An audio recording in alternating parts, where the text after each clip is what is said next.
as always. Thank you very much, John. Well, the National 4-H, that is, welcomes young people of all backgrounds, empowering them to create a positive change in their communities. Today, we meet a pair of brothers who share why they love the organization. I like 4-H. Why do you like 4-H? I like the meetings. Who's your friends whenever we have 4-H meetings? Who do you hang out with? Becca. Becca? And Buddy. Buddy? Coach. Cole? Me? He's 2 years younger than I am, so as far as I know, as long as I can remember, we've just kind of grew into it. Everybody around us has grew into it, or they grew into the club. And he's always been there, and it just comes natural. Everybody takes him in, and everybody just knows kind of to watch out and help him out.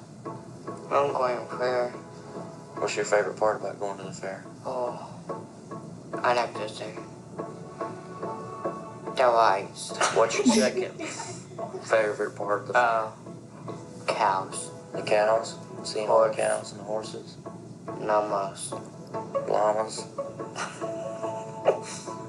We don't have llamas at our fair.